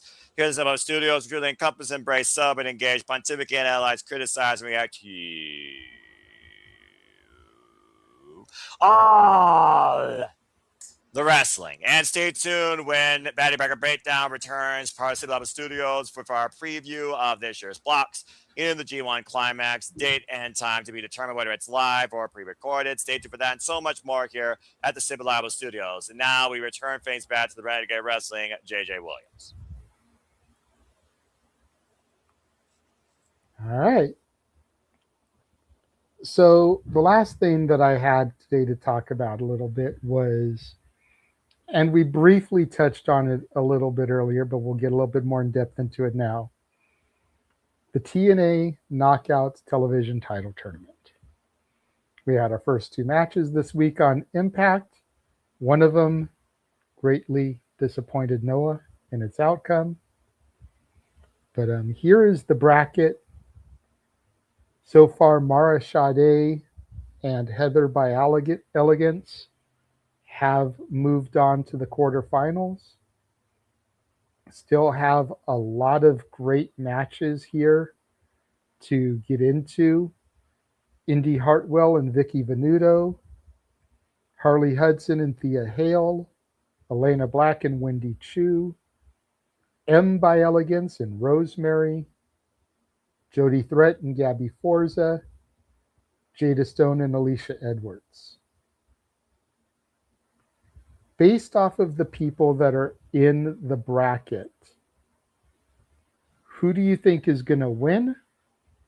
And what do you think about the people that have currently advanced? Ash, we'll start with you. So I noticed there's like some NXT people involved, but there's not like a whole lot, which is come to expect out of the partnership. I don't think any of the NXT people should win the title though, because who would I see winning this? Really quickly to touch on that, I don't think either of them should win, but I think at least one of them should qualify to the quarterfinals. Okay. I think that's fair. The question is it Wendy Chu, who recently lost the Evolve title, or is it Thea Hale? Obviously, you know who I'm going to choose. Yeah, I was about to say, also to your point, Thea Hale is the one with the most familiarity, because she's been showcased on Impact before, right? I believe so. Okay, yeah. So it would make more sense for her to go over Wendy Chu, because Wendy Chu is still like an unknown to like certain people, because not everyone watches Evolve, not everyone watches Impact. It's just like it's just one of those mind-boggling mindsets that I have. It's just like, just because these companies are partnered with each other does not mean everyone in that fandom watches it, because you got to keep in mind, because not everybody has the time to watch a bunch of wrestling. People pick and choose what they want to watch, and because of that, they might miss out on someone, and that's no fault of their own. They just can't make the time for it. I want to say Wendy Chu was on Impact too. Didn't she do something and lose to like Rosemary, and we kind of joked that she was sent to the Undead Realm? And that's when she kind of started her character change and then went to Evolve? Correct. Okay. So there's like a bit of a story beat that I missed out because I don't watch Impact. So good for that clarification. Thank you, guys. There's a lot of NXT women that have appeared on Impact because of the partnership. The question to your point, though, is how extensively? Mm-hmm. I actually think Wendy was on Impact more than Thea was, but I think Thea is the bigger name to people because of Chase U being North American champion and everything. So, yeah, that's a solid, fair point. But continue your thoughts here. Who do you think is going to win?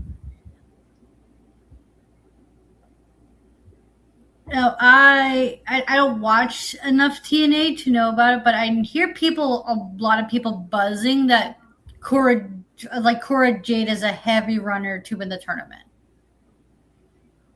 Like, she's a heavy favorite going into the tournament because how Because this is a TV title, and she's frequently featured on TV, is she not? Yes. In fairness, a lot of the TNA women that are in the tournament are heavily featured on TV. So Yeah. the thing that really has got people talking as to why they think Cora's going to win this is the purple and black colors. Okay, so it's Very much match Cora's Elena's color scheme. So it's more of an aesthetic choice versus the character in ring stuff. Okay. But I mean, to that point, I mean, and let me go ahead and blow this up so I can see it better. Elena Black, heavily featured on TV. The Elegance brand, heavily featured. Rosemary, half the tag champs now, heavily featured. Alicia Edwards, the system, heavily featured. Mara Sade, been doing stuff with Allie and Rosemary, pretty heavily featured. Tasha Steeles, even though she lost. Part of the Order 4, heavily featured. Heather, heavily featured. Allie, heavily featured. Jada Stone and Harley Hudson and Indy, I'd say moderately featured. Like they're not on there every week, but they're pretty predominant. Jody Threat, I would say rarely featured. Does that sound like a fair description there, Noah? Yes. Okay. And then you've got Vicky Venuto and Gabby Forza, who are both independent wrestlers. Gabby Forza, the wife of Bear Bronson, member of the system. Then you've got the two NXT/Evolve talents. So, if that helps you a little bit more as far as featured and everything. We were talking about, is Indy Hartwell in this tournament? Yeah. Okay, I just wasn't sure if I heard right. So yeah, I think she would probably win the tournament. She would probably make for a good choice. I could see Indy and Elena being the semis because they're on the same side.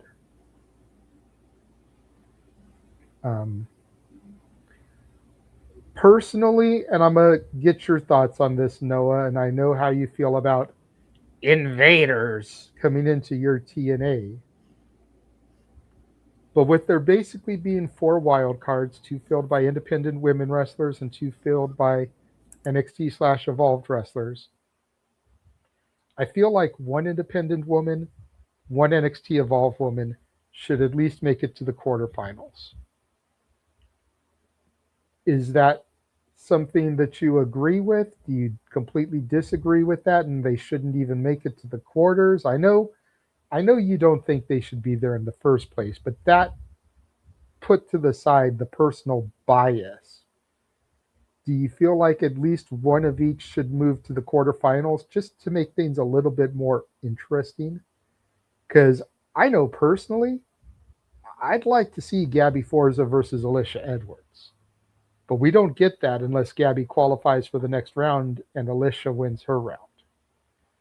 Because Alicia is the wife of Eddie Edwards and Gabby's the wife of Bear Bronson. Both members of the system. Gabby trying to prove that maybe she deserves to be contracted by TNA along with her husband. So her going toe-to-toe with Alicia Edwards in the quarterfinals of this thing, I think would be like an interesting story beat if they really dive into things, If it's not Fed, I'm fine with it. Absolutely independent talent. That's what TNA thrives on, the independent showcasing and identity of themselves as the alternative to a chance number 2 in the wrestling business. With the fact that this tournament actually has 16 and not 8, quarterfinals I'll take. Because as long as it's not NXT in the finals, I'll be fine. I'm actually hopeful for Gabby Forza actually be one of the surprises here that makes it deep in this. Not just the connection to Bear Bronson, but I think that she's more than capable. Last time we saw Vicious Vicky was a one-time tag match with Indy Hartwell. So I'm looking forward to seeing how far the independents that you may have even seen on Explosion, if you still follow TNA like I do as I'm TNA faithful, how far they actually go in this tournament. But as far as who actually might win this thing, I think the story was written as soon as we saw the three women in the Countdown Slammiversary and the woman who introduced it in front of those three. Elena Black getting the better of Mara Sade and Indy Hartwell during that triple threat match, getting the better of her rival this year, Mara Sade, particularly during that triple threat. You got to consider Elena Black a forerunner, especially if Daria Ray, who brought her in as her first business choice, is actually going to try and play influence also in this tournament. But overall, I'm hopeful for Gabby, Vicious Vicky to at least make it out of the preliminaries. And as far as the rest in the TNA house, let's see what we're dealing with, though. The only reason I would push Elena Black out of the conversation is the fact of the matter that she had her eyes set when she first came on the TNA Knockouts World Championship. But with it being on a heel, you got to change that dynamic, and someone else is trying to become the knockout. But honestly, this tournament, if I'm not looking at the two independent talents, I'm looking particularly at Mara Sade, Elena Black, and Indy Hartwell. And one of those three is going to screw one of the other two, and one of them is going to be part of the TNA Knockouts World Championship picture. Good luck to them all. Fair enough. Well. And Thea Hell's never been involved in TNA. This would be her debut. Really? I could have swore she did something with them back in the day. No, she when only everything was crossing over. No, she was one that did nothing. Interesting.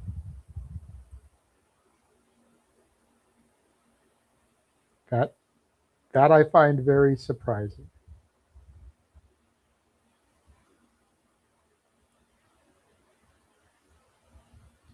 Like I said, there's a lot of people that have done a lot of things. So,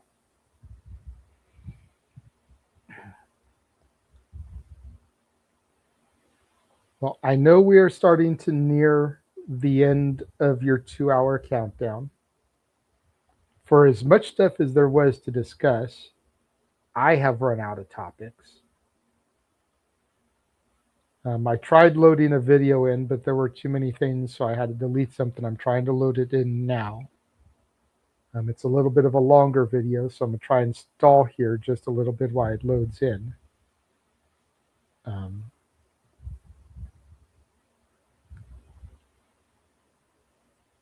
I will go ahead and touch on this because prior to Shenanigans, Walter and I did the Bash at the Ballpark GCW show. I am happy to say I did not have to press the second one for 911 on Walter because Megan Bain and Vipress were set to collide. But thanks to interference by Vandal 48 and Anakin Murphy coming to the aid of the two girls, it turned into a 6-person tag with Anakin Murphy teaming with Vipress and Megan Bain to take on the Vandals. And Megan Bain, Vipress, and Anakin Murphy getting the better of Vandal 48.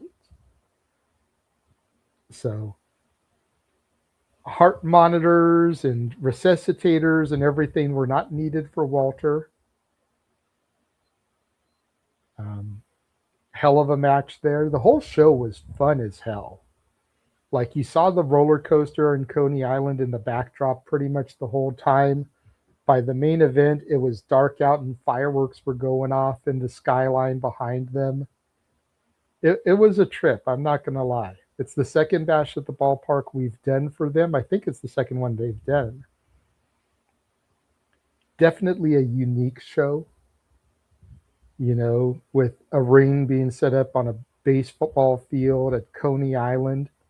Not their biggest crowd because of where they are, how hot it was outside, the fact it was 4th of July.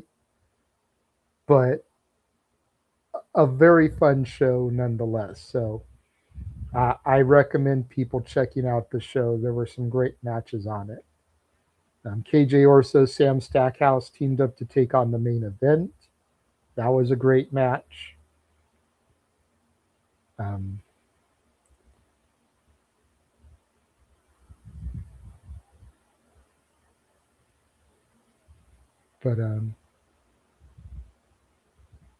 So, Marshall, I know I promised you that you could come on this week, and I apologize for not getting back to you during the week like I said I would.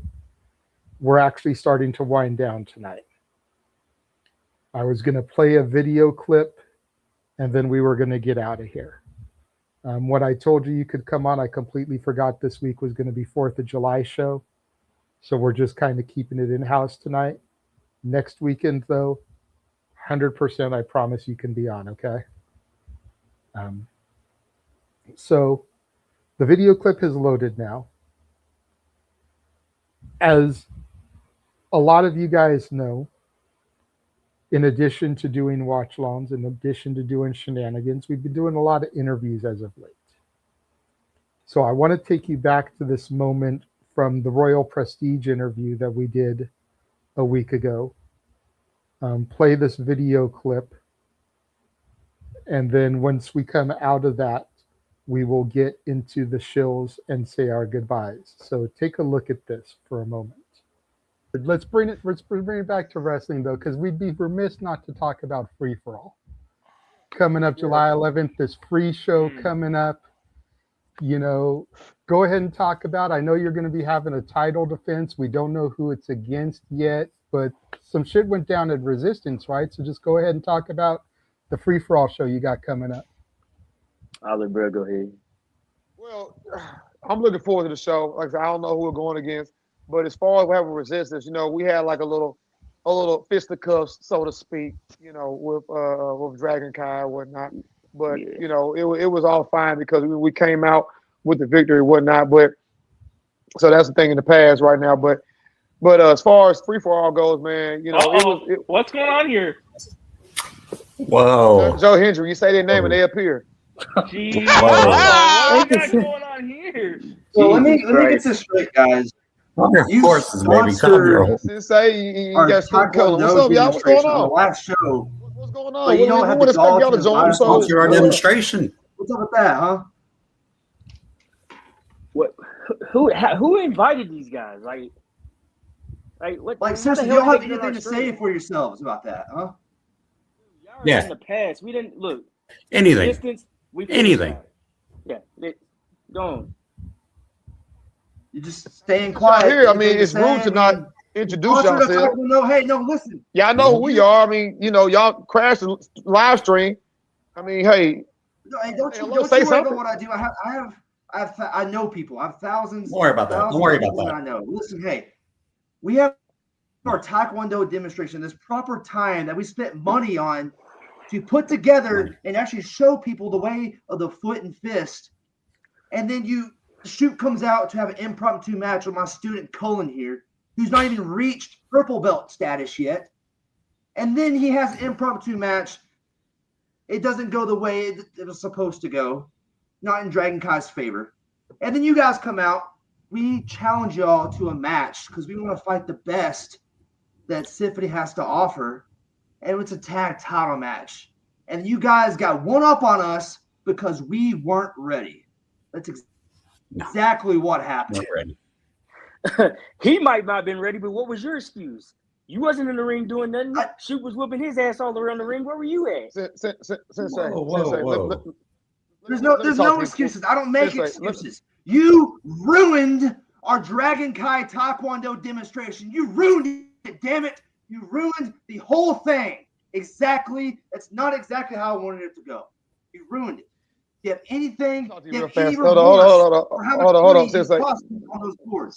Sensei, all I hear is a whole lot of complaining, a lot of whining, a lot of bitching, a lot of moaning. You see, let me tell you something. Y'all wanted to fight somebody. Your student went against a guy named Tyler Shoot. Harder. He beat him. Harder. Right? I wasn't ready. We weren't ready. We were not ready at all. Yeah, tell me exactly what you told me. Whoa. So Tyler Shoot exposed y'all, right? So then y'all say, okay, well, I don't want a single match. We're not ready. It didn't be a tag team. I want Royal Prestige the best. We come out there, and guess what? We didn't have to expose y'all. Y'all exposed yourselves. Expose yourself completely. No. There's no exposing Dragon Kai. We're the best dojo in San Fernando. I was trying to teach everyone in attendance the way of the foot and fist, but you just we would be tag champions right now if we were actually prepared. We weren't What you prepared. y'all, hold on, whoa. It sounds like to me like y'all trying to convince yourselves that. Okay, don't try to convince us. Y'all trying to convince yourselves that because I hear a whole lot of talk. No. Maybe in If California, y'all want to like, prove there's yourself, no why don't y'all convincing prove it? us. Nashville. No. See, This this is is where you get it all listen. wrong. I'm a 5th degree black belt for a reason. I've taught Colin everything that he knows. We just weren't prepared for a tag title shot. Hold on. So you taught him everything he knows. Is that, hold on. You taught him everything he knows, right? But he took the pin. Correct. So that's your fault, right? That's your fault, right? You taught him everything he knows, right? That's not my fault. He wasn't prepared for it. That's what you said. Let alone Okay. two So matches. you contradicted yourself He now. was prepared for a You were not demonstration. prepared. He wasn't prepared Yeah, now. we hear you. But We you hear taught him you. everything he knows. So that means he should be prepared, right? Because y'all had a challenge, Tell him right? exactly what you told me after the match, after it didn't go our way. Tell him. Listen, after the match, y'all decided just to come pick the bones because you're little chickens. Real, I can't hear him. Y'all don't come out and just try and man up to us now. No. Y'all decided to take the easy way out against us.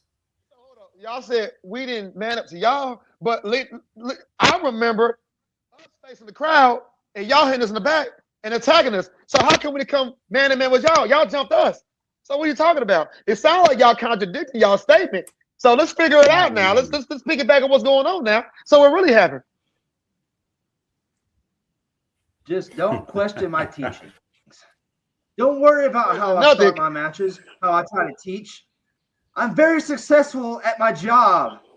I know what to do. Obviously not. Y'all jumped us from behind. That's the statement I'm trying to make here, that we were not prepared. Y'all jumped us from behind, but then y'all say we didn't come in y'all man to man and our backs are turned. I'm just repeating what you said now. I mean, don't get upset with me. Get upset with y'all tactic because it didn't work. Kelly, I feel. All right.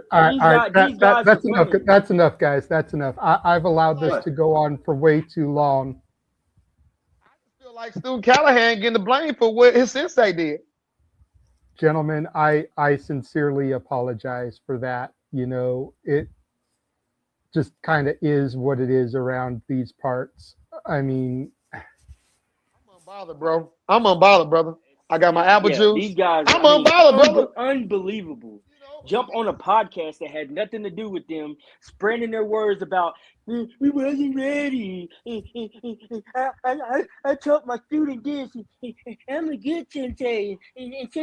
This ain't California. This is Nashville, Tennessee. Hey, look what my son said.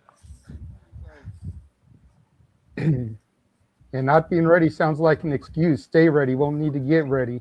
Exactly. I'm gonna comment on that. We're gonna gonna comment on that. People know. He stays. Listen. That's why we go hard in the gym. That's why we go hard in our daily life. And we did it less than 4 minutes. So what's the excuse, boys? Wow. We were ready. They caught us on guard, but we're still ready. But they say they were ready, but now all of a sudden they weren't ready. So which one is it? Y'all ready or not? Y'all not ready? We were ready. We stay ready. We're always ready. We're ready right now. We have a match. I'm glad that you said that, Majestic, because I got an email while all that was going on from the Symphony Boys. And it is official at Free For All. You guys will be defending your tag team titles. Let's go! I can't be more excited. Because now we're going to see what the excuse is when we beat their asses again. Jesus. Oh, wow. I think we just, this is big, boys. I mean, it's just, that's what they want to do, man. Like I said, we ain't ducking, dodging no battles. We ain't ducking, dodging no fights, no matches, whatever you want to call it. We ain't ducking none of that. So if they wanted to ask for a match, or they wanted a match, that's all I had to say. We would have told them yes. We say yes. What did we say no? That's what we do. We're fighting champions, dude. That's why we are pro wrestling tag team champions today, because we don't turn down any challenges. So all they had to say was we want a match. We would have gave it to them. Simple. Done. And I don't know if y'all noticed, but the match is being sponsored by us here at the Simply Reliable Studios. Yeah. Okay. Yes. Yes, sir. Wait, like we got you, man. Listen. I've been these boys up here. They know. I've been saying since the get-go, 2026 is the year for Pro Wrestling Symphony, and that extends to all you guys. This year, 2026 is y'all year. You guys, big things are coming for you boys. I'm telling you. I got no ifs, ands, or buts about it. And after all that, Dragon Kai has demanded their own opportunity to speak to the fans and tell their story. Dragon Kai will be joining us this Tuesday, 8 Eastern, 5 Pacific, across the Simply Reliable Studios brand of channels.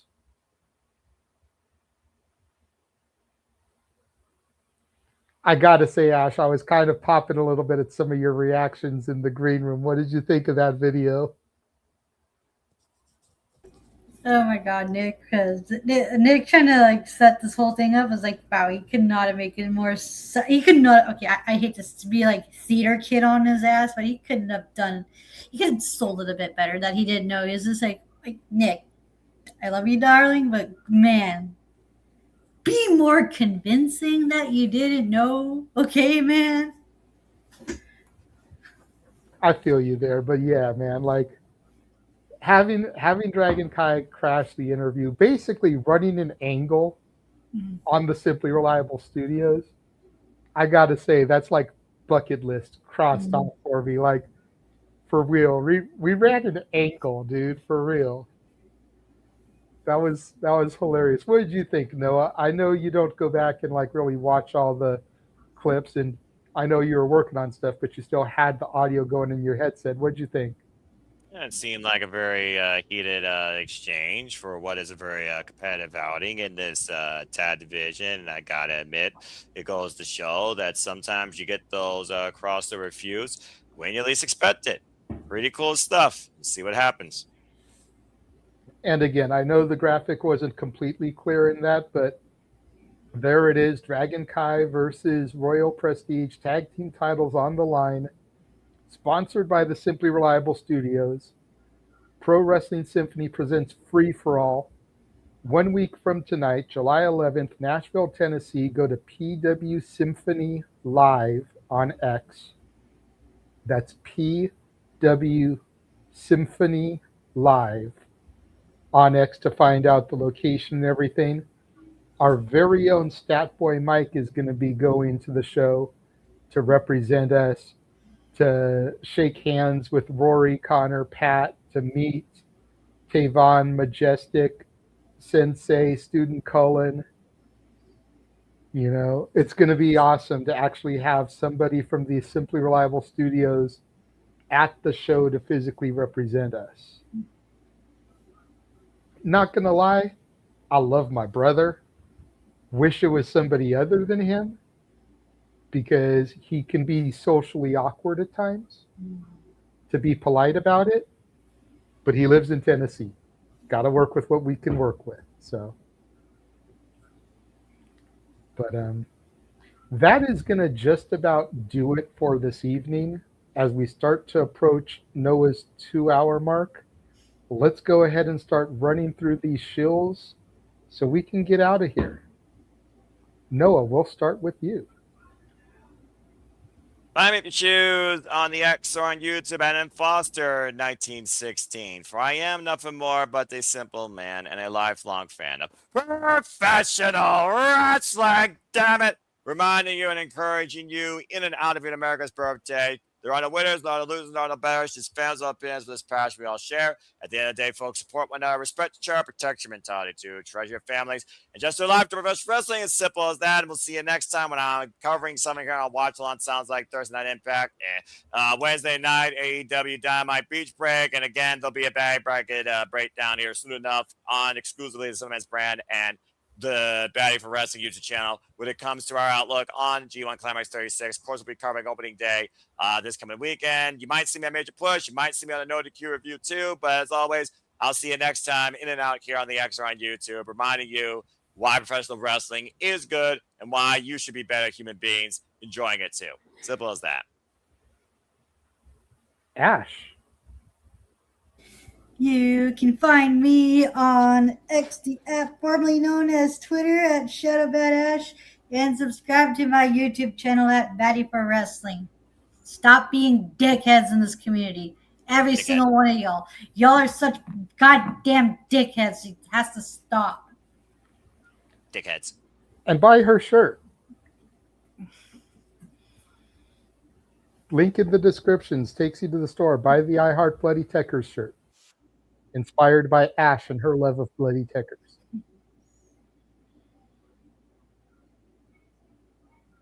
You can find Walter on X at Walter Alex Cruz, Instagram walter.cruz.940. But of course, most importantly, subscribe to his YouTube channel at Rage of Wrestling.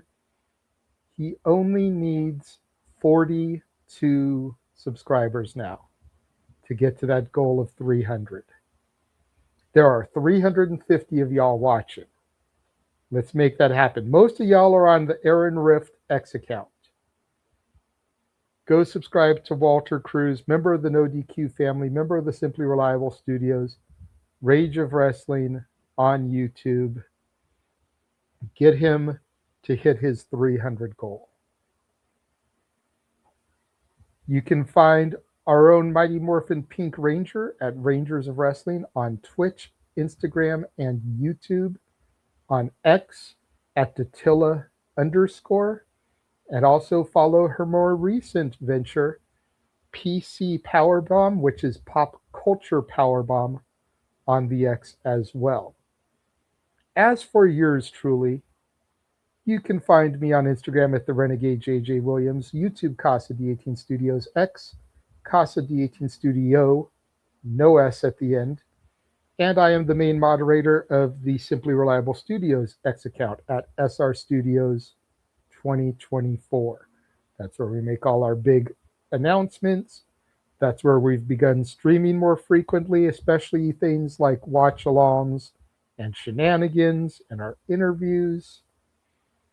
So make sure you're following that to stay up to date on all of that stuff. And that's going to do it. I want to thank Walter for being here for the brief time he was before the family emergency arose and he had to dip. I want to thank Ash for being here, Noah for being here. Noah, we got it done in under the 2-hour mark. Impressive. I want to thank all of y'all that tuned in today as we celebrated our nation's 250th birthday. Thank you all for joining us for however long you are watching. We will be here. Well, I'm not going to fully commit. We should be here tomorrow, 5 Eastern, 2 Pacific, for a GCW Backyard Wrestling watch-along call. Got to make sure that Walter's family emergency doesn't take him away from doing that, and he's still able to do that. If not, then we will have to cancel. Otherwise, we will be here 8 Eastern, 5 Pacific on Tuesday with our interview with Dragon Kai, as just mentioned a moment ago. We will be here on Wednesday at 7 Eastern, 4 Pacific, prior to the AEW Watch Long, with our interview with Kiera Hogan. And then, of course, we will have our Dynamite Watch Along, our Impact Watch Along, as we continue to cover the Knockouts television title tournament, as we try to dedicate more coverage to tournaments.